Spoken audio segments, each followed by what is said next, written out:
Today on the Lazy RPG Talk Show, we're going to take a deep dive into Crown and Skull by Runehammer. I'm going to show some of the latest updates for the Sly Flourish Patreon, including the current version of the City of Arches and a new list of 1D100 monuments. Today's big D&D tip, we're going to talk about how to make a random list of the factions from your campaign and how valuable that can be for the campaign that you're running. And we're going to cover our first batch of Patreon questions from the February 2024 Patreon Q&A, all today on the Lazy RPG Talk Show. I'm Mike Shea, your pal from Sly Flourish, here to talk about all things in tabletop role-playing games. This show, like all of the work of Sly Flourish, is brought to you by the patrons of Sly Flourish. Patrons get access to all kinds of awesome stuff like a dedicated Discord server, the monthly Q&A, the City of Arches sourcebook, Uncovered Secrets Volume 1 and 2, a bunch of exclusive adventures, a whole bunch of tools to help you run your games. You get tons of stuff for being a patron of Sly Flourish. It's a really good deal, and I'm going to show a couple of those things today, but you should check it out. And to the patrons of Sly Flourish, thank you so much for your outstanding support. Just earlier today, I was poking around on YouTube and saw a wonderful YouTube video by Ginny D where she talks about how to run a D&D game one-on-one.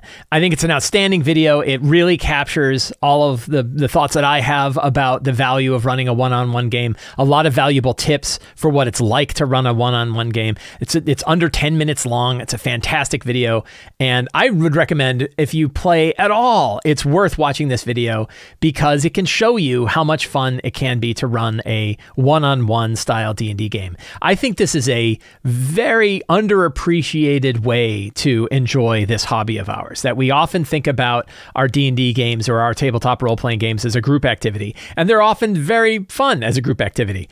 But sometimes it can be hard to get a group together, and it's actually much easier if it's you and one other person. I did this with Enrique Bertrand for a whole series that we ran for Dragon of Icespire Peak. It was super fun to do. I've run one-on-one games with my wife. We loved it dearly. You can do so much and have such interesting adventures and interesting sessions playing one-on-one. It is not a lesser way to enjoy the hobby. It is a different way to enjoy the hobby that can be very, very exciting. So please check out, you will find a link to this video in the show notes. Please check it out. It is an outstanding video and really captures a fun way to play tabletop role-playing games that we often don't do.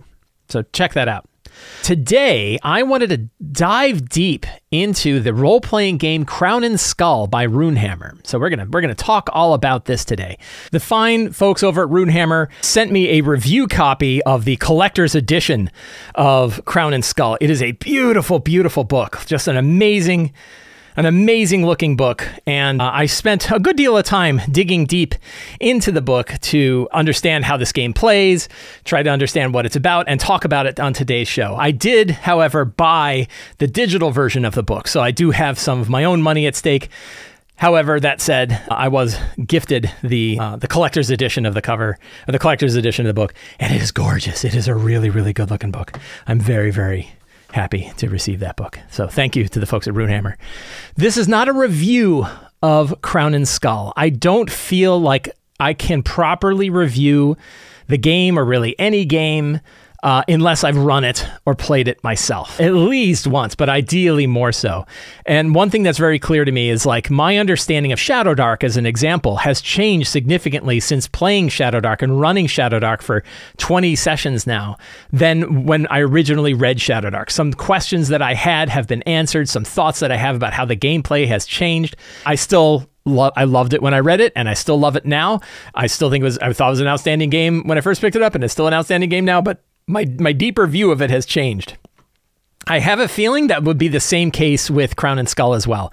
I have a feeling that a lot of the things that are going on inside Crown and Skull, you can't really understand until you've actually seen it in play. That said, I still think that doing a spotlight of the game is a useful enterprise and something that I think you should take a look at. There's also a really good valuable thing in it, which is you can download the player's guide for Crown and Skull, which is I think 80 pages long, right? It's a huge, 78-page Crown and Skull player's guide for free. It's a direct link. I will link to it down in the show notes. I'll link to all the stuff for Crown and Skull down in the show notes. But one of them, you don't have to log in. You don't have to give an email address. You don't have to do anything else. You can just click a link and get a 78-page, which is really about a third of the book. Like, it's a good chunk of the book because, A, And this is valuable in so many different ways. One, you get to read it and get an understanding for what this game is like and get a feeling for it before you have to throw down your hard-earned cash to say, do I want to buy it? But also, if you are a player of the game, it means you don't have to buy a copy of the game in order to get the player stuff. You can just download this, which means it's a game that is easier for people to be able to pick up and run, because really only the GM needs to actually physically buy the book. Everybody else can get a downloadable copy. That is a great way to make the game easier for a group to pick up. I think it's asking a lot, especially if you don't know if you're going to like the game. I think it's asking a lot to expect that the DM and all of the players would have to buy the game in order to run it. So the fact that there's a 78-page free player's guide is outstanding, and something that there's no reason for you to not check it out. It's literally one click in the show notes to dig in.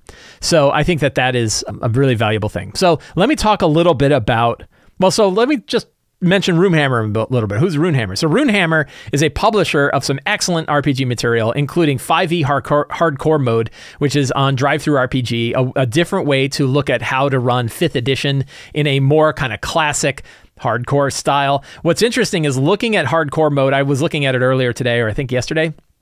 And what's interesting about hardcore mode is that it really looks like Shadowdark. That if you look at what Shadowdark does with the 5e system, that's kind of what 5e hardcore mode was looking at. And I know that Kelsey has mentioned the influence that Runehammer was for her when she made Shadowdark. So I think we can draw some like interesting lines of connection. But if you wanted to play 5e hardcore mode, might as well pick up Shadowdark because it's awesome. And it's also free. You can buy the Quick Start Guide for Shadowdark for free. Runehammer also made Index Card role-playing game, which very, very popular. A lot of people told me, oh, you got to play Index Card RPG. I've never actually played it. I do own it. I got a copy sitting right over there. So that is definitely cool. And another one called Easy D6, which is a D6-based RPG that they've made. So clearly Runehammer's making lots and lots of different kinds of RPGs and kind of different kinds of products. And Crown and Skull is a new RPG that they have put out. I mentioned the free player's guide. No reason not to check out the free player's guide. It shows you all the stuff that I'm going to be talking about today, tells you about how to play the game. And because this game is very different, it's a very different kind of RPG than you would expect. Like, you know, it would be easy to say, to compare it to something like Shadowdark and be like, oh, it's another kind of old school game. Well, specifically, the creator says, no, it's not an old school style game. In fact, I don't even know what old school means anymore. It is an RPG. But I'd claim that it's a little closer in style and theme to a game like Blades in the Dark. Not in that it's like a heist-based game, but in that it's a role-playing game where the mechanics of the system are interwoven with the setting that's going on to get to a particular style of play. The mechanics aren't like a Powered by the Apocalypse style mechanics or anything like that. I'll get into the mechanics. Just the feeling of the game. It feels like it fits that kind of style of sort of a Blades in the Darky sort of, you know, the way that the game is put together feels like that. It is a D20 game, but it's a D20 roll under. So you have no ability scores. You don't have the core 6 attributes like you do in most kind of classic style D&D games or in D&D itself or anything like that. Instead, everything is based on skills, and you spend points to buy skills. And as the skill goes up, your number on that skill goes up. And your goal when you're accomplishing that skill is to roll underneath it, which means if you have a 6 on a skill, you have to roll a 6 or under to succeed. If it's instead of 12, if you've added 6 more points to that, now it's a 12. Now it's 12 or under to succeed. You're more likely to succeed the higher the score is. So it's a D20 roll under, which is a really kind of different system. A 1, for example, is a critical hit, and a 20, for example, is a critical fail. So that whole part of it is turned on its head, and that right off the bat is going to get people to go, whoa, wait, what? But it makes sense when you're looking at it. You have target numbers and you're rolling under the target number. That's pretty much how it goes. Instead of the core mechanic being roll a 20-sided die, add a modifier to it, and match it up against a DC, you instead have a target number that you're aiming for, and your goal is to roll the die and roll underneath the target number. If you're used to Call of Cthulhu or other sort of D100 kind of games, a lot of D100 kind of games, you're rolling under the D100 score. The scores go up. Your job is to roll under the score. So that, you know, if you're familiar with that, you could be familiar with the core mechanic of Crown and Skull, except it's a D20 instead of D100. Another major factor is the players roll all of the dice. So the GM, if you're used to a cipher-based system or you're used to Powered by the Apocalypse, this will not be uncommon to you. The idea that you are sort of setting the stage and setting the target numbers and things like that and setting what's going on, and the players are rolling all the dice. The players roll defense to defend against creatures. They roll their own attack rolls. All of the rolls are on the player side. Now, this gets into this whole idea of opinionated RPGs. I really, really love opinionated RPGs, because the more of them that are out there, the more we will find RPGs that match our own individual tastes for the kind of games that we love. Only a couple, I really think I think everybody other than Hasbro and Wizards of the Coast with D&D, they have to try to make an RPG that's going to bring in a lot of different people. And even that one is still an opinionated RPG. They just have to go a little bit wider. Every other publisher in the TTRPG space can be opinionated about what they want to do. They don't have to be all things to all people. They can instead focus their attention on trying to be a certain way. And I know GMs, I've talked to other GMs, I've talked to other creators who cannot even fathom the idea of a system where the GM doesn't roll dice. Like, why would I not want to roll my dice? I love rolling dice. That's cool. You just don't in this. And you actually can still roll dice, but you're rolling dice for different things. You're rolling dice for random tables. You're rolling dice to see what direction things are going. You're rolling to see like who's getting targeted. You're rolling to see the tactics of monsters, but you're not rolling things like attack rolls. There isn't a us versus them on rolling attack rolls versus rolling defense rolls and things like that. So, but that's one right off the bat. You go, oh, wait a minute. Don't roll dice. I don't like it. I want to be able to roll my monsters. I want to attack with my monsters and do what my monsters do. There are other games for that. This isn't it. I mentioned that there's no attributes, just skills. That the main focus on the game are the skills that you have and the equipment that you have. And there's a big focus on skills and equipment. And that's really the main driver of what your character's interface to the world is. And there are still lots of times where you might have a player just roll a die, and a lot of times you say like you're rolling 10 or under, right? If you want to roll 10 or under in order to accomplish a thing, if it's not tied to a skill. Otherwise, you are rolling against your own skill number. Your skill has a number, and you're rolling against that. Now, the GM might say, yeah, but there's modifiers for certain things. That certain types of skills that you're doing are actually going to be lowered by a certain number because of the difficulty of something. So the standard rate would probably be 0. But that can still be modified by circumstances and actually make certain things harder. That's sort of the equivalent of raising a DC. The only difference is I feel like in this game you would do that less often than you would on choosing a different difficulty class for a standard kind of 5e or D20. This is a D20 game, but typical D20 game. Another interesting bit is that your equipment and your skills are your hit points. You don't have hit points. Instead, when you take damage, you either cross off a skill or cross off a piece of equipment. Depending on the kind of damage you take, you might do both. If you really hit hard, you might actually roll a d6, and that's how many pieces you lose. So monsters or effects that are causing damage to you instead remove skills and remove equipment. This is one of those areas where I would have to see it in play to really understand what that's like. I get the concept. The thing that I bring up in my mind, the question I have, which I don't know if it's a valid concern or not, is do you get into this situation of sort of a death spiral where the more damage you've taken, the less you're able to do? And the less you're able to do, then the more likely you are to fail at the things that are going to cause damage. Do you get caught in this spiral where you're weaker and you're falling apart? Now, healing and resting and other things still let you bring back your skills. You can repair equipment. So if you have equipment that you cross off, you can bring that equipment back by repairing it. Sometimes the equipment is just plain destroyed and you have to get new equipment. But other times you're able to actually repair your equipment. But that idea that your equipment and your skills are your hit points is a really interesting concept. Now, that's not true on the monster side. Monsters do have hit points, and when you inflict damage, you roll a damage die like you normally do. One interesting thing is you do not roll attack rolls.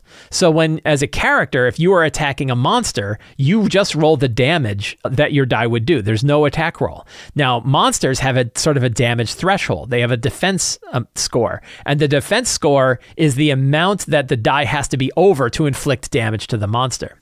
So the higher you roll, the better you roll. But if you roll low, you might not do any damage at all, depending on the defense that they've got. I'm going to dig into some of this. We're going to show some of this in the actual book itself. But I thought that was pretty interesting. So character creation and character growth are done with a series of points. You start off with like 50 hero points. They call them hero points. You start off with 50 hero points. You spend those on what skills that you want. You can also, I think you spend those to buy equipment too. So it's a universal resource. You're not worried about gold or money or currency or anything else like that. It's all about earning these points. And the points help you pick up gear or skills, depending on what you're going. Now, you don't have to do custom character creation from the get-go. If you want to jump on the game, they've actually created what I think is excellent, a bunch of different character templates, right? These are really simple. You want to be a soldier, you have your flaws, your core abilities, your skills, and your equipment, and it's already set. You just kind of pick a few things as you go. That way you can jump into the game very easily if you want something that's more of like a class-based system, because this is not a class-based game. You don't have core classes. Instead, everything is based on the abilities that you buy with the scores that you've got. Then, of course, there are things like you can imagine like in 5e, they have sort of the various characteristics of, flaws, bonds, and that sort of thing. That kind of exists here where you say like, it actually feels similar to the Cypher system. I'm a tall, slender elf equipped with a fishing pole, paddle, and net. And it all started when I was taken prisoner. But now I fight to earn my place. So you have this sort of like you can roll randomly on these, or you can select these in order to kind of build your character based on what you're doing here. So that's kind of interesting. And then you have your flaws as well. Flaws actually gain you points. So you pick when you earn.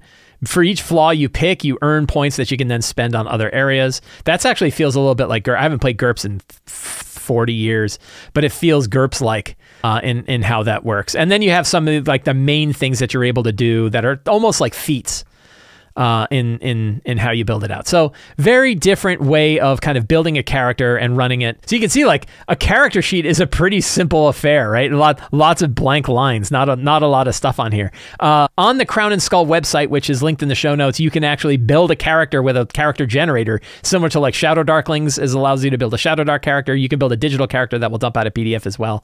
So that's pretty cool. But the character sheets are really simple. Like I think you could actually fit a lot of it. Maybe I don't know if you could fit it on an index card, but you could fit a character into a much smaller area than it typically has. One of the reasons that I kind of compare this a little bit to Blades in the Dark is how the setting of Duskfall and Blades in the Dark is really tied to a lot of the mechanics that are going on in there. That when you buy your copy of Blades in the Dark, you are getting both a game system and a game world that are intended to be played together. The same is true with Crown and Skull. The main setting is called the North Holds.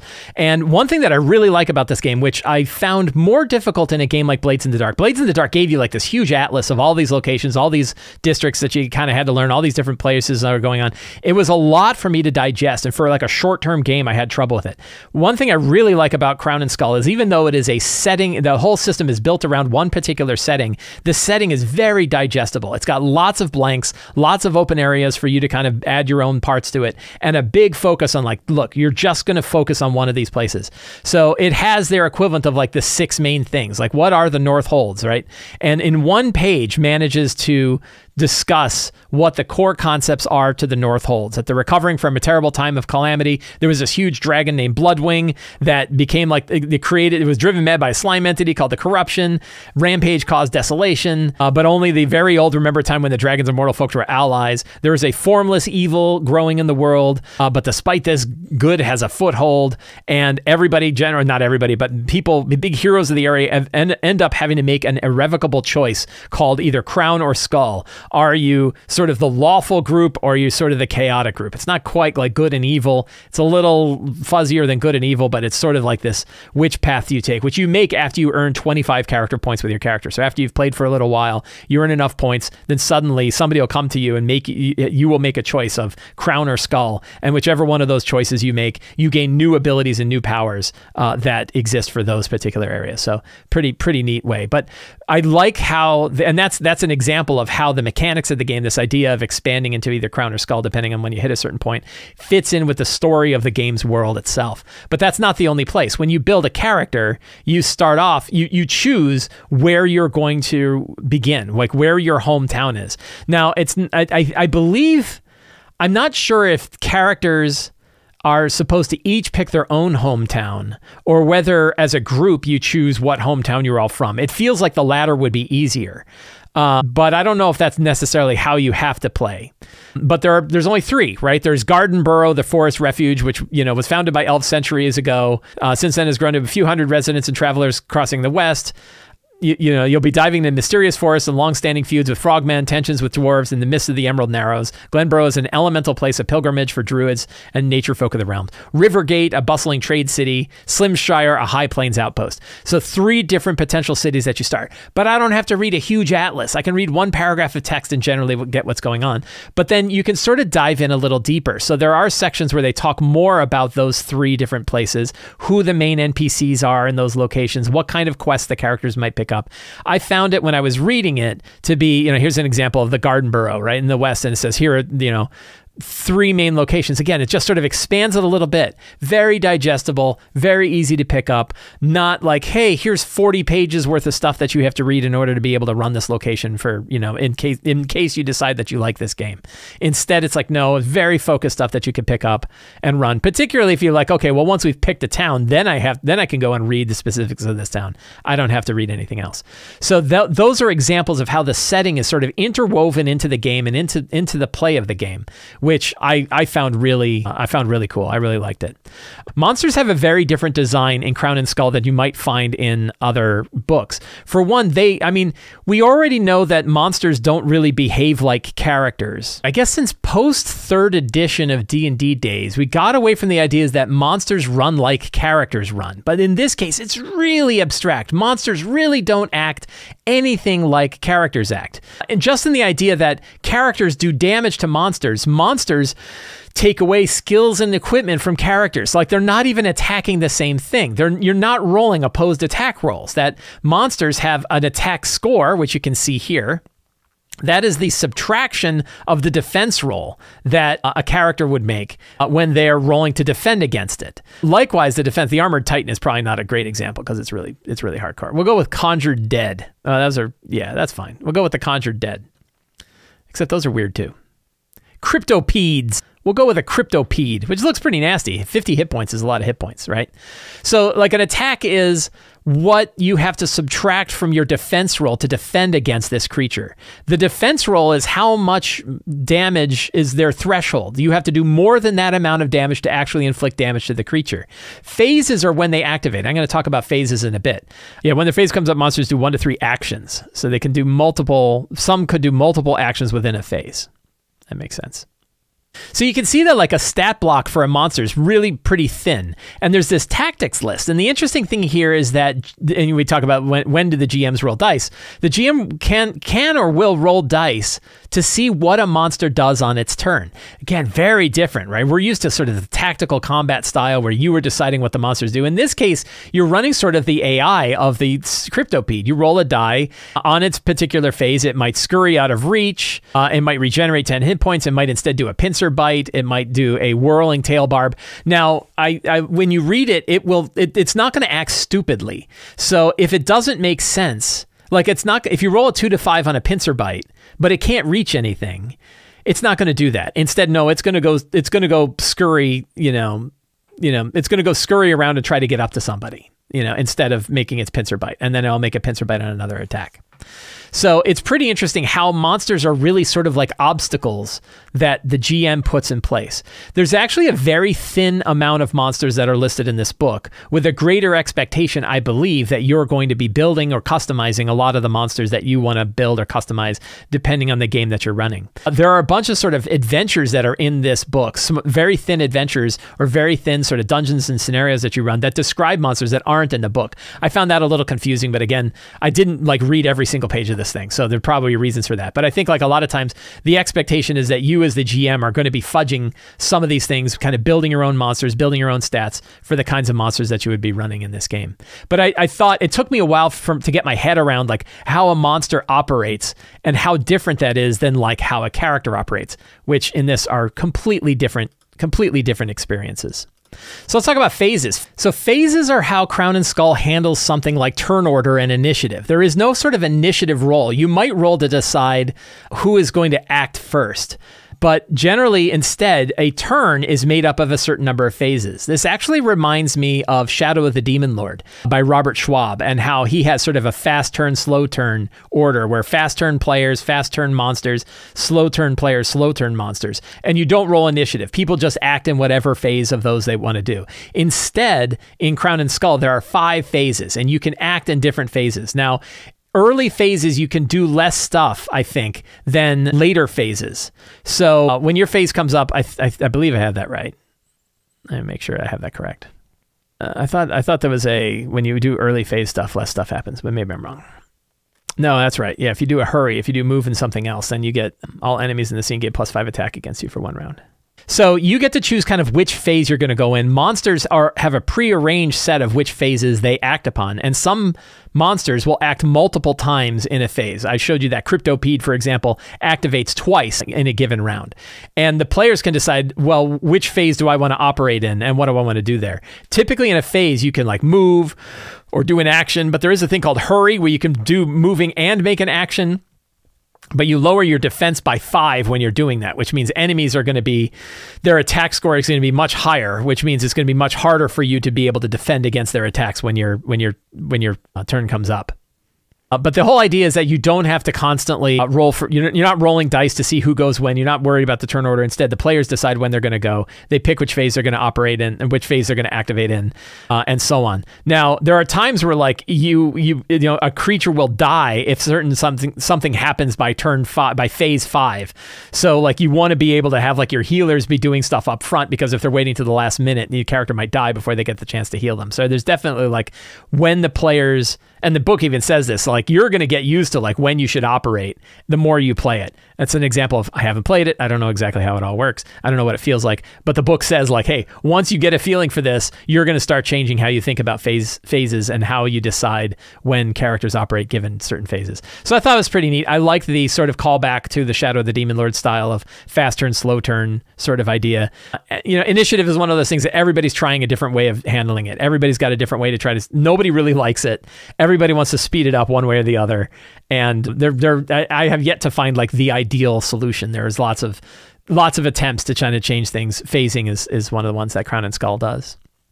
Getting into this idea of sort of an opinionated game that when you are doing your exploration, you do a lot of like rolling on hexes to see what happens in the next area you go to. Like what is a thing that you find there and what is an event that occurs. And that even goes into dungeons, that there's these sort of pseudo mega dungeons that exist inside the book.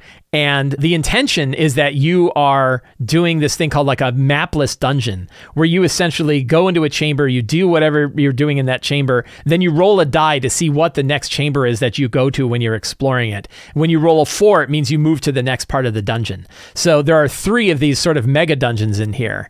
And each time you sort of roll a location name, like the Pillar Fall, and then you might roll a rat swarm. But when you roll 4, that's when you like you manage to get out of that one and into the next section, and then there'd be the next section. So each of the mega dungeons are like these connected sets of chambers that you're rolling against to see how you completed them when you go through. It was a really interesting way to do it, and this is actually an idea that you could probably take and pop out and drop into your other fantasy RPG of choice. This idea of exploring a dungeon through dice rolls rather than like a formal map. But the book is very clear. Hey, you want to use a formal map? We're not in your way. You can still use a formal map for these things. You don't have to do a mapless dungeon crawl if you don't want to do it.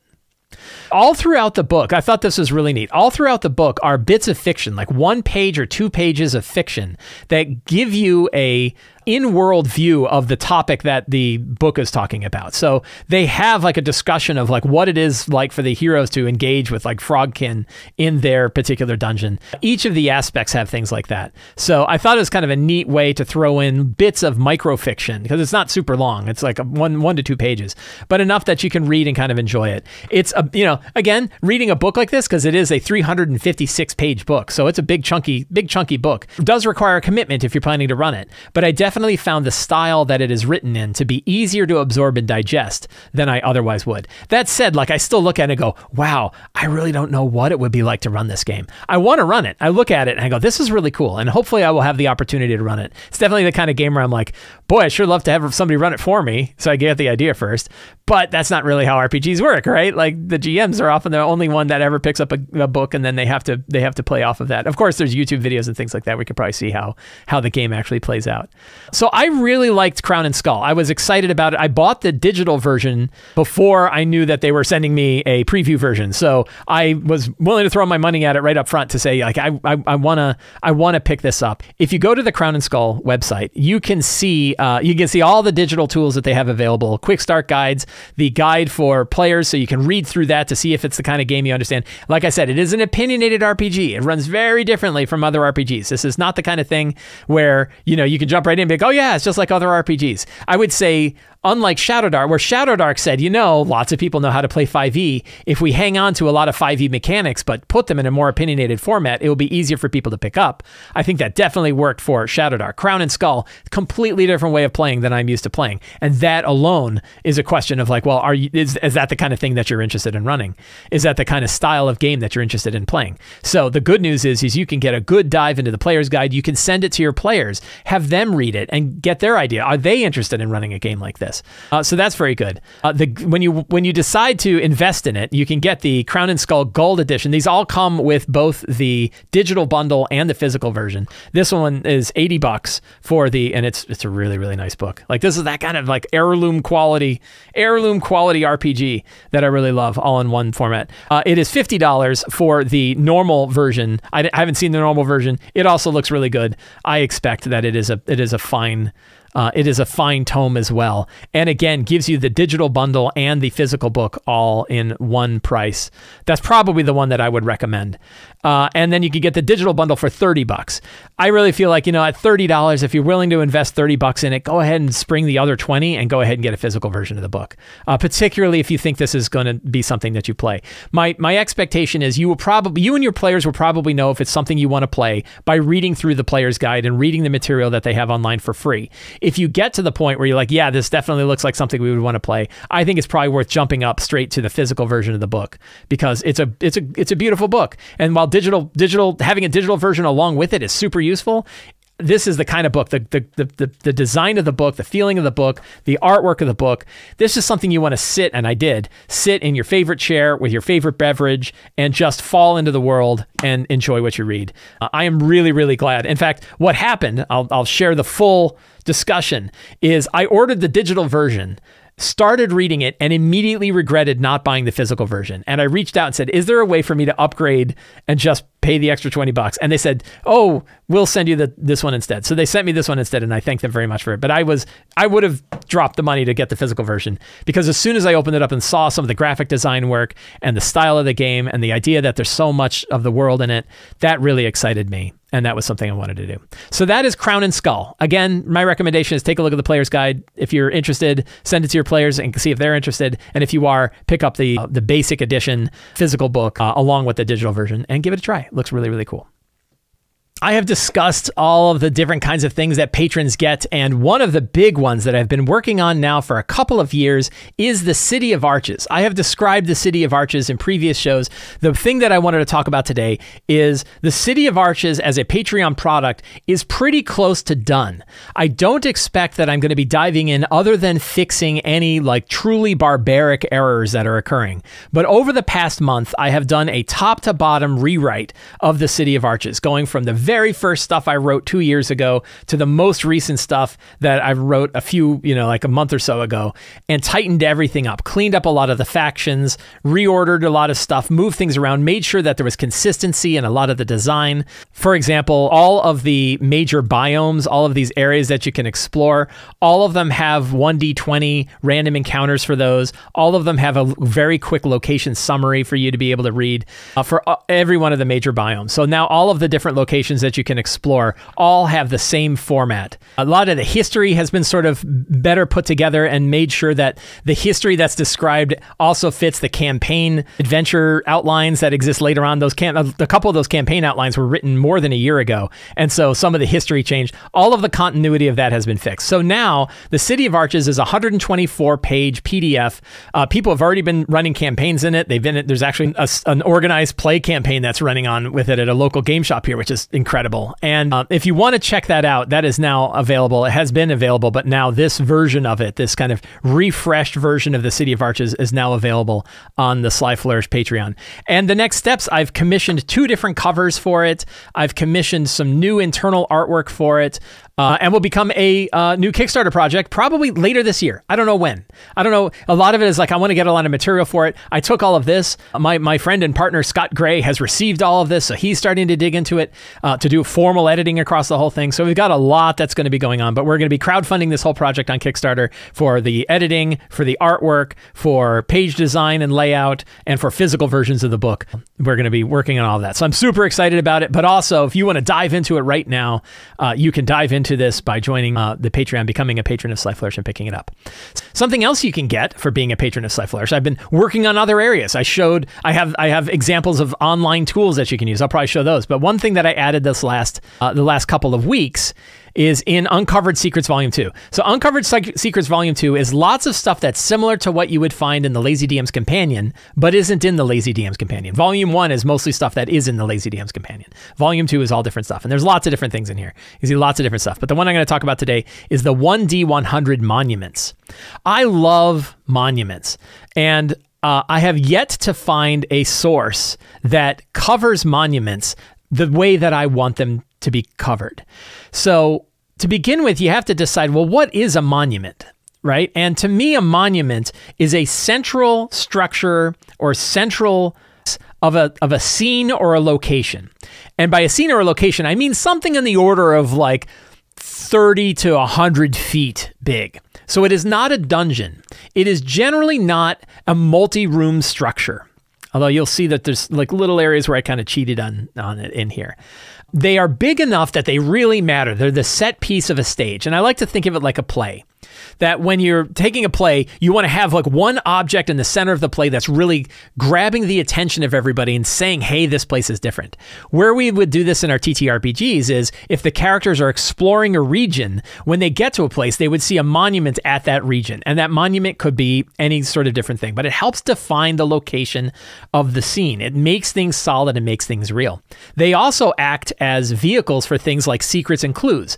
You can flavor your monument with elements from your own game. We're going to talk about this in a bit with like adding your own factions to it. They can become a way that the characters can learn something about the world, about themselves, about their villains, about the locations, lots of different things they can learn by exploring a monument, by reading a monument, understanding a monument, observing a monument. So monuments are really good for that. They're also good ways to tie mechanical effects. You have to do something with the monument. You have to destroy it. You have to rebuild it. You have to draw evil energy out of it. You have to put holy energy into it. You have to do something with the monument to create a new effect. Maybe the monument is sending out pulses of necrotic energy, but if you can energy into it, you will fix it and it will now send out healing waves instead. So monuments can have a physical effect as well. They're often things that you could actually like physically have at your table with tabletop terrain. You could draw them. You could take a 3x5 card and write the name of the monument and set it out there. So they become a clear object that players can recognize as essential to the scene that you're running. I have not found many books that cover monuments.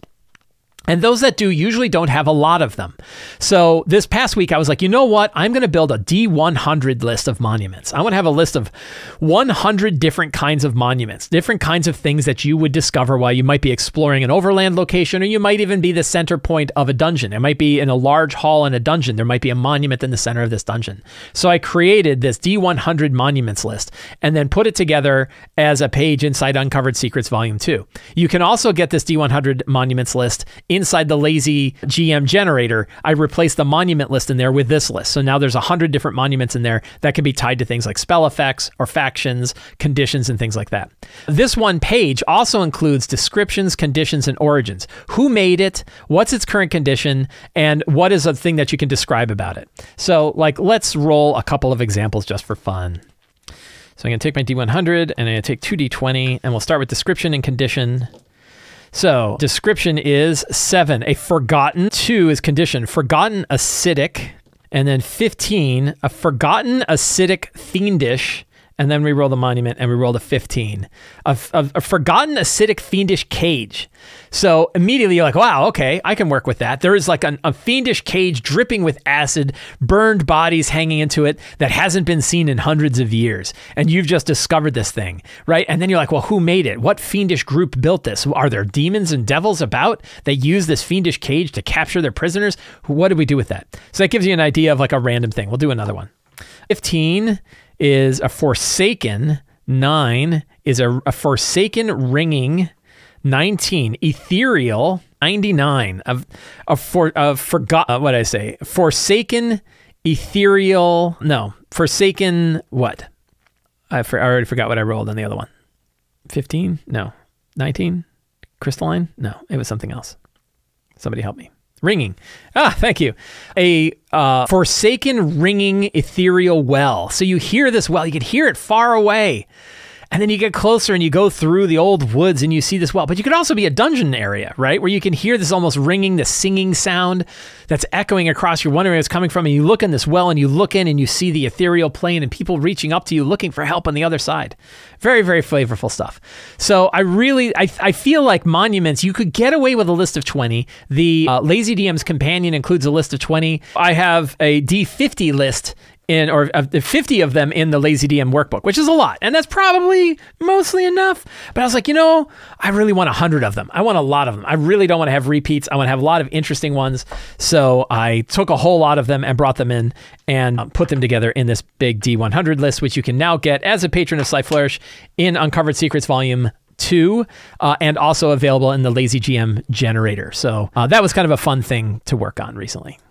One of the most valuable things I think you can do for your campaign is write out a list of all of the factions that exist in your personal campaign. Whether you're running a homebrew campaign or whether you are running with a published campaign, make yourself a list of all of the factions that you are involved in the campaign. Different groups, whether old or new, different deities, old or new, different political groups, assassin groups, any kind of faction that you think has an effect on the game, you can put them into this list and make it a list that you can roll randomly on. And the advantage of that is when you are doing something like taking a monument or an item or any kind of discovery that you want to drop into your game, you can roll on that faction list and see which faction might have a connection to that list. And it draws your players into the world that you're building. It ties your campaign and all the campaign elements directly into the campaign that you're building. It really brings in, it ties the players, it ties you, it ties the characters, it ties the story to specific elements of these campaigns. It's a really valuable way that you can customize lots of random rolls and lots of random lists from lots of random sources, but tie them specifically to the campaign that you had. So I'm going to do an example of that today, where we're going to take a look at my Shadow Dark game, where I have a bunch of different factions that are operating in my Shadow Dark game. But I'm actually going to build a random list of factions. And so, and the examples can go across all different things. So you can have villages. So we can have Wardenwood. We can have Aklaklik, the Goblin Village. We can have deities like Mugdalblub, sort of an elder evil. Titania, the Elven Queen. We can have other factions like the Knights of St. Yidris. We can have individual people that we might not have seen before, like Haldren. And we could kind of keep going with this as far as we want to go. We could add on a whole series of gods: Shun, Kytheros, Almazat, Undaluk, and so on. You probably don't need a ton of them. I mean, you could go as far as you want to go. You could add a D100 list, but probably somewhere like 12 to 20 is probably pretty good. I don't think I would necessarily, do more than that. We'll have the Green Knights. I need one more. I could do the Red Thorns. So right there, we have like a D12 list, right? And what we can do is when the characters are exploring a region, I might actually use this in my next game. On top of rolling things like random monuments and random conditions of these monuments, I can also add my faction into it. So here's the example of like one D100 monuments. We'll roll the monument first so we know what we're talking about here. 55 is a meteorite, okay? And then we'll roll description. What kind of meteorite is it? It is a 19, an overgrown meteorite. Its condition is 5. Overgrown frozen meteorite. Its origin is 11. We might actually skip the origin. The faction actually works better for the origin. And then we'll roll a d12 and we roll an 8. So we have a frozen, overgrown meteorite, and we rolled an 8 of Kytheros. Right? So now Kytheros is the Lord of Time. So we know that we might have this meteorite that they're looking at. The characters find it sitting in the woods, shattered there, almost like Superman's ship, right? And it doesn't necessarily contain Kytheros, but maybe it is actually like a perfect D12 shaped object, right? Like instead of being, it is almost uniform in its construction, as though some god from on high hurled a D12 down and it smashed into the ground and is still frozen there. And they look at this and they realize like, oh, this is something, and then you could decide like, well, how is it connected to Kytheros? Is people that are connected to Kytheros? Is time twisting around it so that when they go there, suddenly they realize like this is a hole in time where multiple realities are starting to come together. That can kind of work. Let's roll another one just for fun. 58 is a mine. Description is 8, a macabre mine. 11 is a radiant macabre mine of who? And we roll a 12. 1 of Wardenwood. Right? So Wardenwood is the local village nearby, and it's perhaps they had a mine that they had been working on that now has like weird bones and dead people kind of pointing at it and, you know, all sorts of strange, and there's like this weird radiant energy that's coming out of it, a radiant crystal. So, you know, they could find signs to Wardenwood. Maybe they go back to Wardenwood to ask them about this weird, creepy, celestial, radiant, shrined, macabre mine, or maybe they just go in and explore it themselves. Now, in this case, it feels like, well, that's like a whole dungeon. Well, it can be a whole dungeon. It could instead just be like one room or one chamber. So when we look at monuments, we say like, oh, we don't want monuments to be too big or too small. In this case, it could just be like the mine entrance, and inside is the one thing that's creating that's creating some form of radiant energy. Let's roll one more. 68, a petrified creature. 18, a colossal petrified creature. Condition is 1, a smoky, colossal petrified creature of 6. Haldren, right? So Haldren is a sorcerer. So he could have a colossal petrified creature of Haldren. An example of this could be perhaps he had a stone guardian that he used to help protect him, but the guardian got like destroyed and is sort of frozen in place, and they can see signs of Haldren's sorcery, that this was once a guardian of Haldren that has been destroyed or frozen or broken apart by like the Knights of St. Yidris, so they can learn those things together. So there's a real value in having this list of factions and combining it with lists of other things. I've been combining it with the list of D100 monuments that's available in Uncovered Secrets Volume 2 from the Sly Flourish Patreon. But you can tie it to anything. You could tie it to dungeons. You could tie it to quests. You could tie it to NPCs. You can tie it to items that the characters find, treasure that they pick up, spells, all kinds of things that you can tie those factions together. And what really helps is those factions are directly from your campaign and your world. They're the things that are important to you. Sometimes you could get these directly from the source book that you're running, but even then it helps you to tailor it around the focus of the campaign that you're running. So even if you're running a big setting like Midgard or Forgotten Realms, where there's dozens to hundreds of different gods, you could instead shrink those down and say, I'm only going to worry about the gods from the Southlands because that's the area that I'm going to run. Or I'm going to set up a different list for the underworld because the underworld is different than everything else. And you might say, as your campaign progresses and as the characters move from region to region, you have different lists that you focus on. So you have your list for the Underdark, you have your list for the Northlands, you have your list for the Southlands. Depending which region they are is the one that you roll for your factions.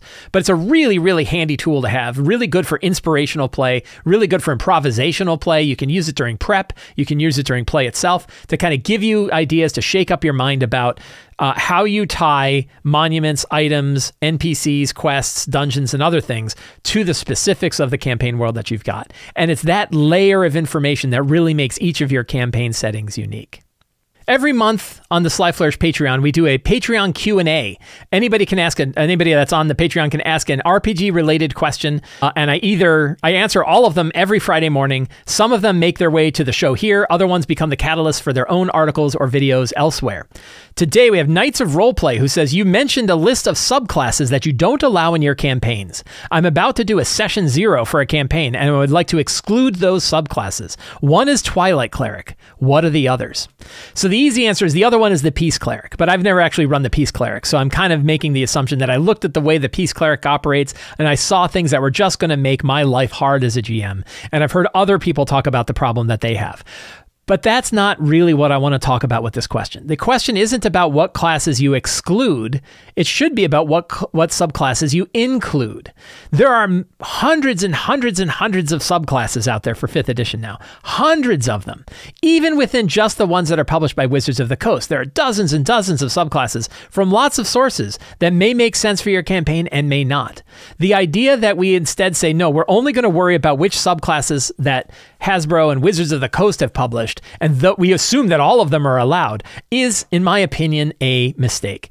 It's my opinion, right? You're free to choose however you want to play to choose. You did ask me the question, so that's why I'm bringing it up. And I'm instead trying to offer, hey, there's another way to look at it. And the other way to look at it would be, anytime that you're running a particular campaign, look at what source material you think fits that campaign, fits the theme of that campaign.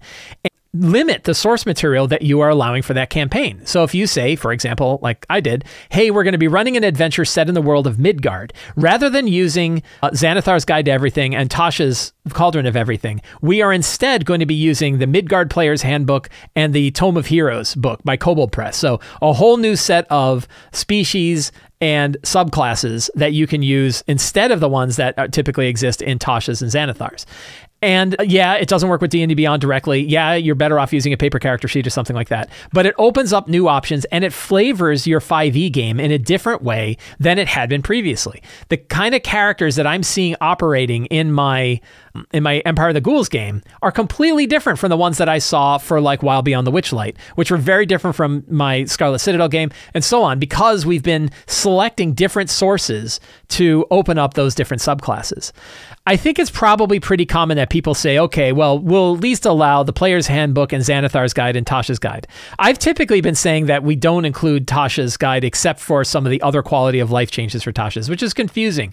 But I think that's kind of what we're going to get to, because we're going to have a whole new version of D&D coming out. We have new games like Tales of the Valiant and Cubicle 7, C7020. We have Level Up Advanced 5e. We have so many different ones that for us to sit down and play our 5e game, I think it's really works well if we and the players get together and say, here's a limited set of sources that we're going to use so that we can all pay more attention to these sources, understand what they do, and enjoy how these subclasses fit the theme of the campaign that we're running. So rather than just saying, hey, here are particular subclasses that are banned or not banned, you can instead say, for this campaign, here are the sources that we are going to allow. And open it up to just those, and have that conversation with your players, right? I think some players you'll say like, oh, I just want to use what's in D&D Beyond. And you're like, that's fine, just stick to the Player's Handbook stuff. And then we get into the whole problem that the D&D Beyond doesn't do a good job, it doesn't do any job at filtering out character options when people are building characters from their character sheet. It shows them everything that is available to them anytime they're modifying their character. Don't email me. I know it says you can limit campaign source material. You, in fact, cannot. Go try it out for yourself, and you will see that you can still pick character options from sources that you have, regardless of what was selected by your GM in the campaign settings. It is a big problem with D&D Beyond, and it'd be really nice if they fix that so that you could at least say, hey, just pick Player's Handbook. Better is look at the original material, and you should kind of work with your players on this. Have them look at the source material that you select and let them pick from the source material directly before they start building their character in any kind of online tool, because that way they will know exactly what to look for rather than start skimming through every single feat, every subclass, every origin that anybody has ever unlocked. That is something you want to do. So that's the reason that I wanted to bring up that particular question. Better than limiting one particular subclass or another is choose new sources of subclasses that you're bringing in that fit the theme of the campaign that you're running. David P. says, I'm running 2 homebrew campaigns and I find myself frequently getting writer's block and trying to decide what to do in the next session. I've got all of your books and hundreds of other books and feel overwhelmed in trying to find the right scenario. Any tips for writer's block GM decision paralysis? I have some thoughts, and a lot of it is going to depend on where that feeling is coming from and what exactly that feeling is. It doesn't sound like it's actual writer's block as in I'm out of ideas. It sounds more like it's I've got too many ideas and I don't know which one to pick. And I think what we're facing there is this idea of like an opportunity cost. The opportunity cost is this idea that I might pick something and then say, I could have put anything else there, and instead I picked this one thing. How do I know that this one thing is better than every other thing I could pick? An example would be an adventure. You want to run an adventure. So you pick this one adventure from this one book, right? And the opportunity cost is the idea that you could have picked any adventure ever written in the last 50 years for D&D, plus anything you could have come up with. I don't want to say infinite because infinite's really big, but that's thousands of choices of published stuff, tens of thousands of things, maybe 100,000. And how did you know the one you picked was the best out of those 100,000? That's opportunity cost. And the answer is you don't, and you shouldn't, right? And instead, you have to kind of do this like fireman decision making, right? Fireman decision making is pick the first one that's going to do the job. So rather than trying to find the optimal choice for something, you instead say, what's the first one that I can get to that I think will do the job? What is the first adventure that you come to that says, hey, this will be a fun game for my friends and I? Because really the adventure doesn't matter nearly as much as like how you run it and the dynamic that you have between you and your friends and your players at the game. So that feeling of opportunity cost can definitely be a burden. And the best way to kind of treat that is instead of saying, what are all of the other ones that I could get in place? Just, as you're going through and say, that's a cool one, I'm going to go with that. I do that with Dyson maps. If I'm picking a map, I don't go through every one of 3 or 4 or 1,000, right? He has 1,000 different maps. If I go through 1,000 different maps to try to find the perfect map, I'm going to be there all day. Instead, I find the first map that'll do the job. The first map that resembles the thing that I'm looking for, that's close enough, in it goes. And that gets away from that idea of like getting away from decision paralysis and letting perfect be the enemy of good, right? The famous, I think they claim that Voltaire said it, right? That don't let perfect be the enemy of good enough. And that's a good philosophy, right? It's a reason why like we tie it to Voltaire thousands of years ago, is because if you're seeking perfection, you're always going to be seeking. But if you're with good enough, you're going to pick the first one that you've got. So I think that really helps a lot. Another exercise that I go through that I really, really like and I find is really valuable for me is writing a list of 10 things. So instead of trying to find the one perfect adventure idea, write down 10 adventure ideas, perfection be damned. And then look through those to say, which of those 10 do I think really kind of grabs me? And what you'll find is the more you're stripping your brain for ideas, the more that you're dropping these things out there, and the further down you get, you start to get better and better ideas, right? That's another way to kind of come up with things. Like, what are the 10 that you would pick? That way, it's also a finite list. You only have those 10. You pick from one of those 10 and off you go. You're not making a list of 100. You're not going on forever. But also the iteration of going through the list doesn't leave you time to decide whether or not one is good. Instead of hemming and hawing about that first one, you have 9 more. So just get it down and do the next one and the next one and the next one and the next one, right? And that way you're not bending on perfection each time. It can be really, really handy. And then another trick would be random lists that I really find value in rolling. I've been doing it a lot on this show. Rolling on random tables gives me ideas that I wouldn't come up with myself.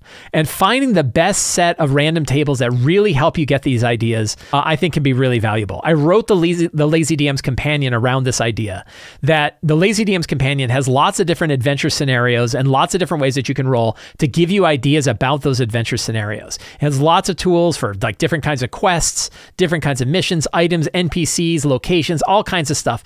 But it also focuses them around these particular different kind of quest structures that we already know work well, like the 7 Samurai quest model, or the 3 of 5 Keys quest model, the Jaws or the Raiders of the Lost Ark quest models, right? There's these different models that we know work well for RPGs in general, that build situations that our characters can explore, and then we can roll randomly to kind of fill in different details that we might not have been able to fill in directly. So those would be my main advice. This, I think, is a common problem. It's a reason why I put this question in here. I think it's a common problem of getting stuck trying to come up with ideas. I don't think it's a lack of ideas. I have a feeling, and you're you and I'm me, and I don't know what's actually going on in your world, but if I'm going to make assumptions about things, because here we are, my assumption would be that a lot of it could be coming from that feeling of the loss of opportunity cost. That how do I know that this thing is the absolute best purchase or best option for this game? And instead say, what's the first one that I think is going to do the job? And going with that, I think that can really help. Friends, I want to thank all of you for hanging out with me today while we talked about all things in tabletop role-playing games. I hope you found this show useful. If you did and you want more stuff like this, please consider subscribing to the Sly Flourish newsletter. It is absolutely free to sign up. You get a free adventure generator signing up with all kinds of cool random tables for you to roll on, and you get an RPG-related email sent directly to your inbox every Tuesday. It's totally free to sign up. You can also support me directly on Patreon. It's a very low price. You get access to a whole bunch of different tools to help you run your RPGs, tips, tricks, the City of Arches source book, different online tools to help, and the Patreon Q&A and a dedicated Discord server. And you can pick up any of my books, including The Lazy DM's Companion, which is packed with random tables, the Return of the Lazy Dungeon Master to help you prepare your game, the Lazy DM Workbook to sit in front of you running your game, Forge of Foes to help you build monsters, and tons of fantastic adventure books to give you adventures that you can grab onto and run in your game. Thank you all very much. Have a great day, and get out there and play an RPG.